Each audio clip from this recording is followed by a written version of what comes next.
عليكم ورحمة الله وبركاته. مرحبا بكم في قناة محمود موسى. النهاردة هنتكلم عن أخبار جديدة كده بتحصل في السوشيال ميديا بتخص طبعا نادي الزمالك. فما تنساش تعمل لنا لايك وتشترك في القناة عشان خاطر تشوف الفيديو، ويا ريت إن شاء الله يعجبك. فجاهز؟ يلا نبدأ.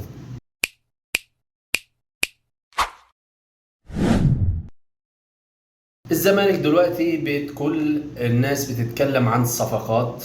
الزمالك هيجيب مين؟ الزمالك مين اللي هيرحل منه؟ لو بصينا هنلاقي ان اكتر الناس او اكتر الاعلاميين او تقريبا كل الاعلاميين ان كان اهلاويه او زملكاويه بيتكلموا عن صفقات الزمالك بس، ومحسسنا ان الزمالك بس هو اللي هيعمل صفقات. يعني لو بصينا على النادي الاهلي محدش قال الاهلي هيجيب مين في الصفقات الصيفيه ابدا. كل الشغل الشاغل في دماغتهم هو نادي الزمالك. فهنتكلم دلوقتي على اول حاجه كانوا بيتكلموا عليها، والموضوع كان زايد شويه، هو ايمن اشرف، انه خلاص فسخ العقد مع النادي الاهلي بالتراضي، وانه جت اخبار ان الزمالك حاول يخطف ايمن اشرف، وايمن اشرف نهى الموضوع ده خالص عشان خاطر بيقول ان انا طلعت من ناشئين النادي الاهلي، فما ينفعش ان انا العب في نادي الغريم بتاعه اللي هو نادي الزمالك. وجات له اكتر من عروض من فيوتشر وزد، وتقريبا هو زد هو الاقرب ليه لانه هيتقاضى نفس الراتب اللي كان بيتقاضوا مع النادي الاهلي، بس عدد المواسم لغايه دلوقتي لسه ما حدش قال عليها، بس هو تقريبا ايمن اشرف بنسبه 70% في نادي زد. هنرجع تاني للزمالك وعن الصفقة اللي الناس كلها كانت بتتكلم عليها، اللي هو اللاعب جاكسون موليكا اللي هو مهاجم نادي بشكتاش التركي. الزمالك بيعلن تراجعه عن المفاوضات بشكل رسمي عشان خاطر بسبب الطلبات المالية الكبيرة اللي بيطلبها اللاعب. فالزمالك تغاضى عن الموضوع ده خالص، وانه مش بيفكر اصلا انه يتعاقد معاه، ويدور على اي صفقة بالنسبة لخط الهجوم إن كانت محلية أو أفريقية أو أجنبية. لغاية دلوقتي لسه الزمالك بيدور وما دخلش في حساباته أي لاعب أو أعلن عن اسمه في الوقت اللي احنا فيه حاليا، بس أكيد في ما وراء الكلام أو ما وراء الصورة في أكتر من لاعب تقريبا، بس الزمالك متكتب على الخبر.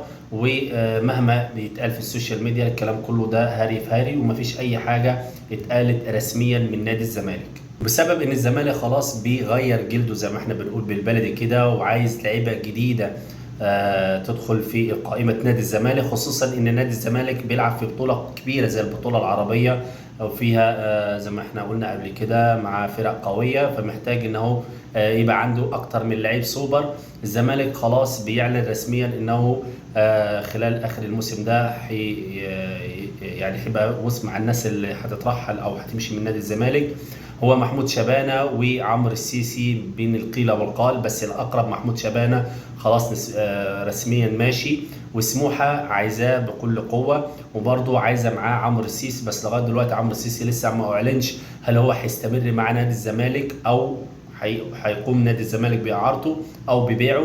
لغايه دلوقتي الموضوع ده لسه ما اتثبتش رسمي ولا اتقال عليه مع اي من اداره نادي الزمالك. مدرب نادي الزمالك اوسيريو قال لازم الزمالك يتعاقد على الاقل بصفقتين مهمتين خلال الايام اللي جايه قبل يوم 28 يوليو، بسبب ان البطوله العربيه تقريبا هتبتدي من بعد 28 يوليو، فلازم الزمالك يستعين بالصفقتين اللي هو محتاجهم. هو محتاج صفقتين كمدافع ايسر يعني يبقى بديل لاحمد فتوح، وعايز مهاجم اجنبي قوي، خصوصا ان الزمالك ما عندوش مهاجم صريح الا مهاجم واحد هو الجزيري بس، وتقريبا لو بصينا على الورق المفروض هو مش مهاجم اصلا، هو بيبقى في الاطراف. بس الزمالك طبعا مع زي ما احنا بنقول مصر مفتقده جدا من الراس الحربه، فهو محتاج قوي الصفقتين دول قبل ما تنطلق البطوله العربيه. عشان ختامها مسك، واحنا للاسف هنقول خبر دلوقتي يعتبر صعب جدا، ان الزمالك مهدد بايقاف القيد بسبب خالد بوطيب. لو جينا احنا اتكلمنا دلوقتي عن موضوع القيد وعن موضوع خالد بوطيب، هنلاقي انه جه في وقت ان الزمالك بيقول فيه انا عايز صفقات جديده عشان خاطر اقدر استمر في بطولتي اللي هو البطولتين اللي بيلعب فيهم اللي هو الكونفدراليه واللي قبلها البطوله العربيه. والزمالك محتاج للعيبه كتير. فانت جيت في وقت بتقول ان الزمالك مهدد بايقاف القيد.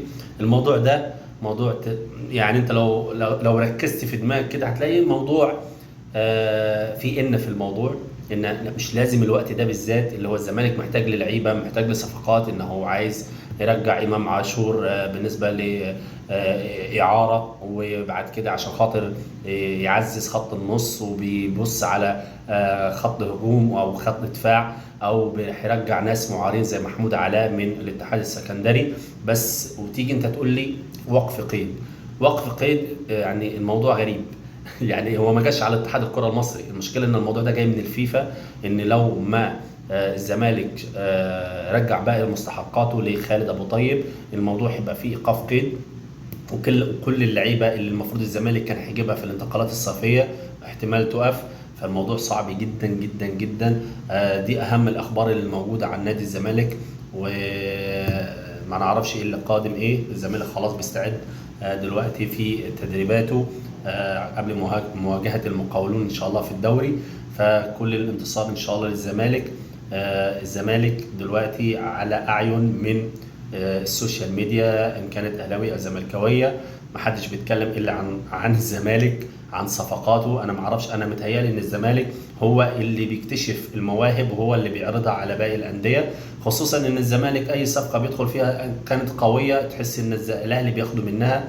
اللي هو يعني انا بضحك على كشافين نادي الزمالك انهم يجيبوا لي اللعيب وانا اخده منهم بسبب عندي الامكانيات الماليه طبعا. واحنا كلنا عارفين ان اقوى بالنسبه للماديات طبعا الاهلي وبيراميدز هو من اقوى الفرق يعني في الدوري المصري، اللي عندهم سيوله في الفلوس. فعشان كده اي صفقه بالنسبه لهم تعتبر سهله. ودلوقتي داخل معاهم فريق ثالث جاي اسمه فريق زد. فان شاء الله الزمالك قدها، وان شاء الله الزمالك يحل كل مشاكله. لو عجبك الفيديو ما تنساش تشترك، وما تنساش تدينا تعليق منك او لايك. وان شاء الله لو في اي حاجه جديده هنتكلم فيها. السلام عليكم.